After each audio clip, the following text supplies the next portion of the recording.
না দুর্নীতি, বাংলার রাজনৈতিক ভবিষ্যৎ ঠিক করবে কোন তত্ত্ব, সেটা নিয়েই শুরু হয়েছে টানাপোড়েন। একের পর এক জনসভায় বিজেপির কেন্দ্রীয় নেতারা দুর্নীতির প্রশ্নে তৃণমূল সরকারকে কোণঠাসা করতে ব্যস্ত। একইভাবে পরপর জনসভা থেকে কেন্দ্রীয় দুর্নীতি নিয়ে তোপ দেগে চলেছেন মমতা বন্দ্যোপাধ্যায়।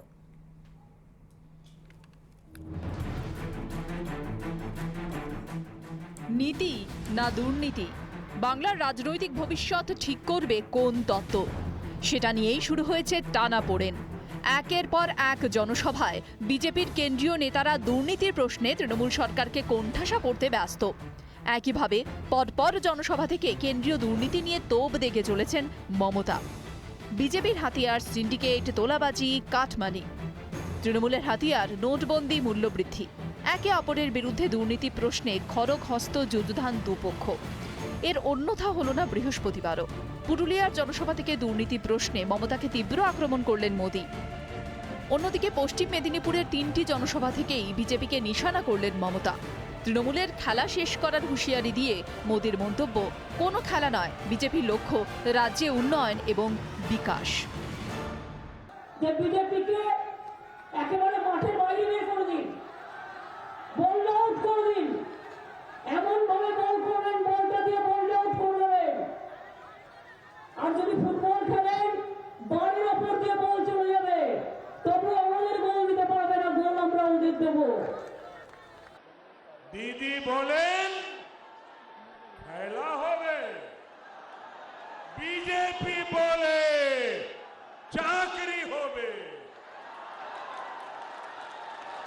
দিদি বলেন খেলা হবে, বিজেপি বলে বিকাশ হবে।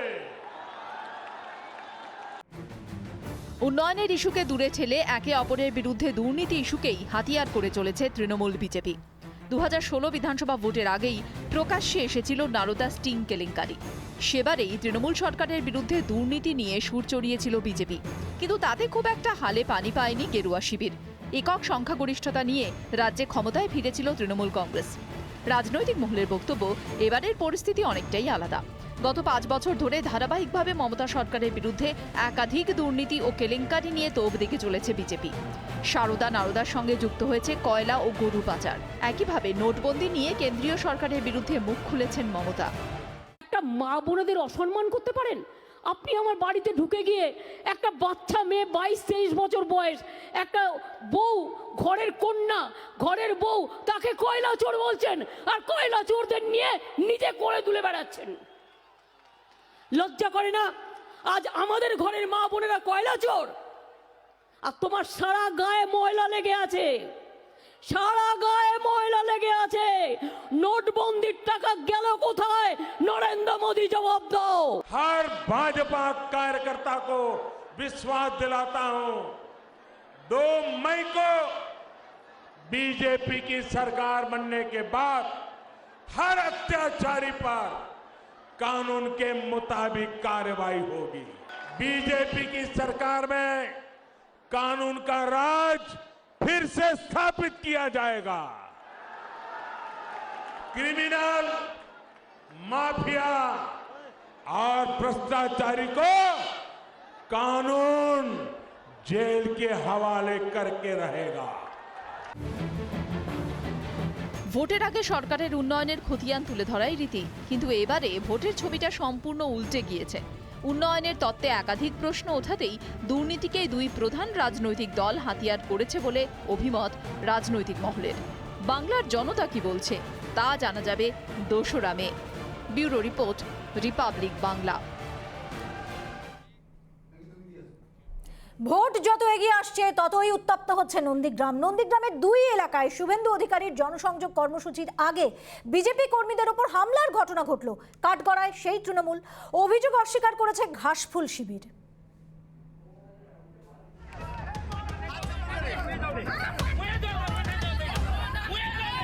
বৃহস্পতিবার নন্দীগ্রামের সোনাচূড়াতে শুভেন্দুর জনসংযোগ কর্মসূচির আগে বিজেপি কর্মীদের উপরে হামলায় অভিযুক্ত তৃণমূল। এদিন সকাল 10টাতে সোনাচূড়াতে জনসংযোগ কর্মসূচি ছিল সিপিএম প্রার্থী মীনাক্ষী মুখোপাধ্যায়। 10:30 নাগাদ এই একই জায়গায় জনসংযোগ কর্মসূচি করার কথা ছিল শুভেন্দু অধিকারীর। সেই মতো প্রস্তুতি নিচ্ছিলেন এলাকার বিজেপি কর্মী সমর্থকরা। অভিযোগ, ঠিক সেই সময় বিজেপি কর্মীদের উপরে হামলা চালায় তৃণমূল আশ্রিত দুষ্কৃতীরা। ওরা বিজেপির কাজ করি এবং বিজেপির একটা মঞ্চ তৈরি করে সেখানে দাদা যাওয়ার কথা ছিল, সেই জন্য সেই মঞ্চ বানাচ্ছিলাম। আপনারা কি সেখানে অ্যাটেন্ড করার জন্য? হ্যাঁ বাবু, আমি পদাধিকারী ওইখানে ছিলাম। আচ্ছা আচ্ছা।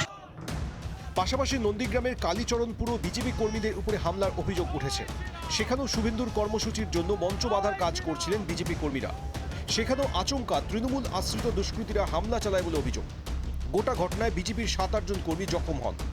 এদিন আহতদের রেয়াপাড়া স্বাস্থ্য কেন্দ্রে দেখতে যান কেন্দ্রীয় মন্ত্রী ধর্মেন্দ্র প্রধান। हमारी भारतीय जनता पार्टी के प्रत्याशी शुभेंदु अधिकारी की जनसंपर्क अभियान आज इस इलाका में था। मैं भी उनके साथ देने के लिए, उनके लिए आशीर्वाद मांगने के लिए यहाँ आया था, लेकिन टीएमसी की गुंडाओं के द्वारा स्थानीय पुलिस की सहयोग से प्रतिपक्षियों के ऊपर जानलेवा हमला हो रही है। हॉस्पिटल की गेट के सामने भी दहशत पैदा करने का कोशिश किया जा रहा है। यह प्रजातंत्र में ग्रहणीय नहीं है। बंगाल की जनता इस पर कठोर से कठोर जवाब देगी। ঘটনায় হাতাহাতিতে জখম হয়েছেন 2 জন তৃণমূল কর্মী। তাদের নন্দীগ্রাম সুপার স্পেশালিটি হাসপাতালে ভর্তি করা হয়েছে। সেখানে আহতদের দেখতে যান তৃণমূল নেত্রী দোলা সেন। পুরো ঘটনার দায় বিজেপির ওপরে চাপিয়েছে তৃণমূল। বিধানসভা নির্বাচনের দিন যতই এগোচ্ছে ততই অশান্ত হচ্ছে নন্দীগ্রামের সকালে সোনাচূড়া এবং গড়চক্রবেড়িয়া এলাকায় 2টি বিক্ষিপ্ত ঘটনায় দুপক্ষের জখম হয়েছেন প্রায় 8 জন। আর এদের চিকিৎসা চলছে, তৃণমূলের চিকিৎসা চলছে নন্দীগ্রামে, এবং পাশাপাশি রেয়াপাড়ায় চিকিৎসা চলছে বিজেপি কর্মী সমর্থকদের।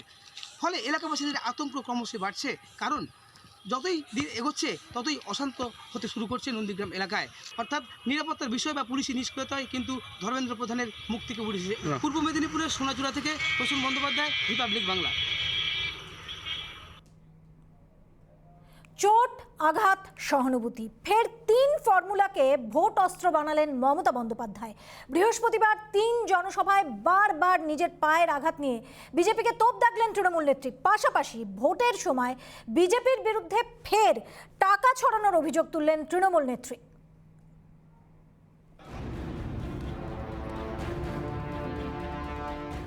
বৃহস্পতিবার 3 জনসভা থেকে বিজেপির প্রতি ত্রিফলা আক্রমণ শানালেন তৃণমূল নেত্রী মমতা বন্দ্যোপাধ্যায়।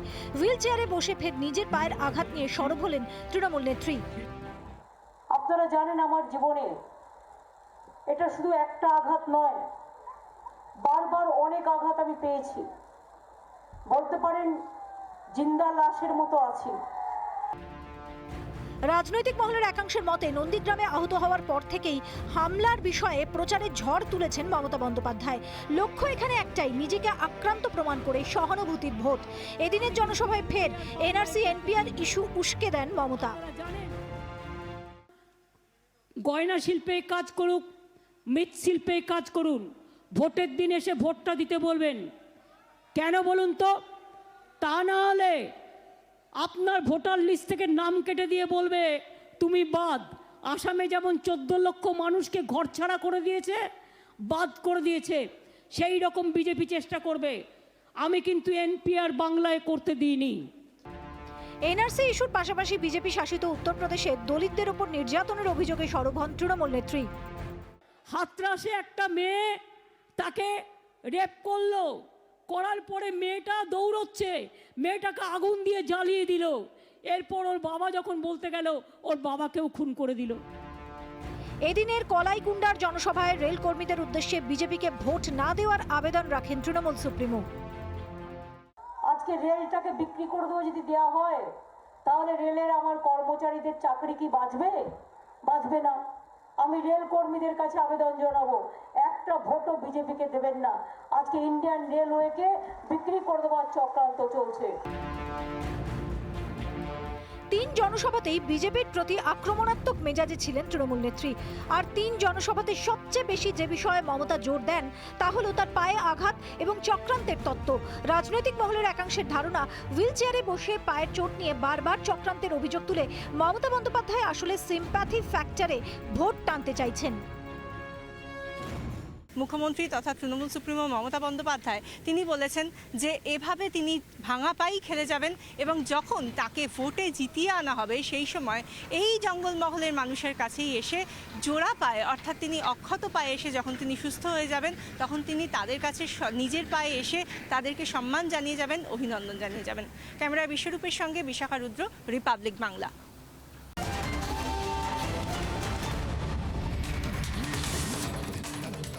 খেলার ময়দান যেন টি-20 ম্যাচ, এ বলে আমাকে দেখ তো ও বলে আমাকে দেখ। তবে এই ময়দান রাজনীতির।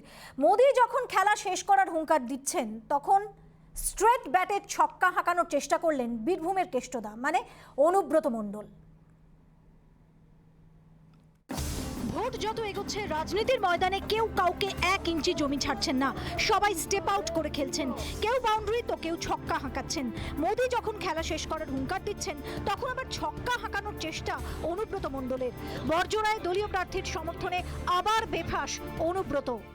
খেলা হবে, যে ধরনের খেলা চাইবে সে ধরনের খেলতে রাজি আছি। ভয়ঙ্কর খেলবো, বাড়িতে বাড়িতে খেলবো, এই মাটিতেই খেলবো, পালিয়ে যাব না, উইনার হয়ে যাব। সম্প্রতি গুজরাটের বল্লভভাই প্যাটেল স্টেডিয়ামের নাম বদল প্রসঙ্গেও বিস্ফোরক অনুব্রত মণ্ডল ওরফে কেষ্টদা। প্রধানমন্ত্রী নরেন্দ্র মোদীর নাম নিয়ে অশালীন মন্তব্য করে বসেন বীরভূমের কেষ্টদা। গুজরাটে বোধহয় আপনারা জানেন একটা স্টেডিয়াম ছিল বল্লভভাই প্যাটেলের নামে। না ওটা বোধহয় ওর বাবার জমিদারি ছিল, ওর দাদু করে দিয়ে গেছিল, তার জন্য ওর নিজের নামটা বসিয়ে দিল। লজ্জা লাগে না নরেন্দ্র মোদী? ভোটের ফাইনাল ম্যাচে কে কাকে পিছনে ফেলবে সেটা সময় বলবে। তবে তার আগে ওয়ার্ম আপ ম্যাচে বাউন্ডারি হাঁকাতে গিয়ে কেউ কেউ যে শালীনতা হারিয়ে ফেলছেন তা স্পষ্ট। রাজনীতির ময়দানে খেলা হবে শব্দটি এখন ভীষণভাবে ইন। একদিকে অনুব্রত মণ্ডল আবার যখন হুঙ্কার ছেড়েছেন ঠিক সেই দিনেই প্রধানমন্ত্রী খেলা শেষ করার ডাক দিয়েছেন। ঠিক সেই দিনে অনুব্রত মণ্ডল বড়জোড়ায় প্রার্থীর সমর্থনে গিয়ে প্রচার করছিলেন, আর সেখানেই আবারও বিস্ফোরক অনুব্রত মণ্ডল। স্টেপ আউট করে খেললেন তিনি, বললেন যে খেলা হবে, খেলাটা তিনি খেলবেন, ভয়ঙ্কর খেলা হবে। পাশাপাশি বললেন যে পালিয়ে যাব না, পালিয়ে যাবে। ক্যামেরাম্যান মিরাজের সঙ্গে রেনেসা চক্রবর্তী, রিপাবলিক বাংলা।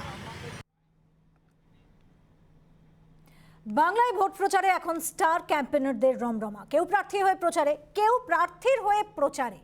দলীয় প্রার্থীর সমর্থনে প্রায় প্রতিদিনের মতো এদিনও মেদিনীপুরে প্রচার সারলেন দীপক অধিকারী। প্রচারের ফাঁকে রিপাবলিক বাংলায় এক্সক্লুসিভ সাক্ষাৎকার দিলেন তিনি।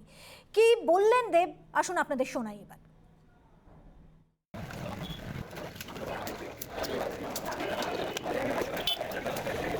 মানছি না, মানবো না। আমরা 46 বিধানসভার প্রার্থী মানছি না, মানবো না। খগেন মুর্মু তুমি জবাব দাও। খগেন মুর্মু তুমি কত টাকা খেয়ে টিকিট বিক্রি করেছো জবাব দাও।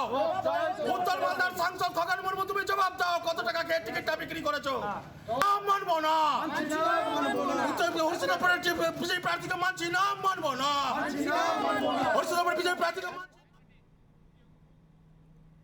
মমতা দিদি ভালোভাবে জানেন তৃণমূলের দিন হাতে গোনা, তাই তিনি বলছেন খেলা হবে। মানুষের উন্নয়ন নিয়ে খেলা করা যায় না দিদি। মমতা বন্দ্যোপাধ্যায়ের খেলা হবে স্লোগানের অস্ত্র এইভাবেই ভোঁতা করার চেষ্টা করলেন প্রধানমন্ত্রী নরেন্দ্র মোদী। খেলা হবের জবাবে প্রধানমন্ত্রীর মুখে উঠে এলো চাকরি হবে, উন্নয়ন হবে, বিকাশ হবে, আর বললেন খেলা শেষ হবে। কি বললেন প্রধানমন্ত্রী আপনাদের শোনাবো এবার। মাসখানেক ধরে খেলা হবে স্লোগান ব্যবহার করছেন তৃণমূল নেত্রী মমতা বন্দ্যোপাধ্যায়। যেখানেই যাচ্ছেন দর্শককে জিজ্ঞাসা করছেন কি খেলা হবে তো। তৃণমূল সমর্থকদের মধ্যে এই স্লোগান তুমুল জনপ্রিয় হয়েছে। ব্রিগেডে এর জবাব দিতে গিয়ে প্রধানমন্ত্রী নরেন্দ্র মোদী বলেছিলেন খেলা শেষ হবে। আর বৃহস্পতিবার পুরুলিয়ার ভাংড়ায় তিনি খেলা হবে স্লোগানের সঙ্গে মিশিয়ে দিলেন মানুষের উন্নয়নের কামনা। বললেন রাজ্যবাসীর উন্নয়ন নিয়ে দিন রাত এক করার সংকল্প করা উচিত ছিল। এটা খেলার বিষয় নয় দিদি। আপনারা বলছেন খেলা হবে, আমরা বলছি চাকরি হবে, বিকাশ হবে, শিক্ষা হবে। দিদি বলেন খেলা হবে, বিজেপি বলে চাকরি হবে। দিদি বলেন খেলা হবে, বিজেপি বলে বিকাশ হবে। দিদি বলেন খেলা হবে, বিজেপি বলে মহিলাদের উত্থান হবে। দিদি বলেন খেলা হবে, বিজেপি বলে যুব শক্তির সম্পূর্ণ বিকাশ হবে। দিদি বলেন খেলা হবে, বিজেপি বলে প্রত্যেকের ঘরে পরিষ্কার জল হবে, হাসপাতাল হবে, রাস্তাঘাট হবে। প্রধানমন্ত্রীর এক একটি স্লোগানে উচ্ছ্বাসে ফেটে পড়ছেন মানুষ। অত্যাচার অনেক করেছো দিদি,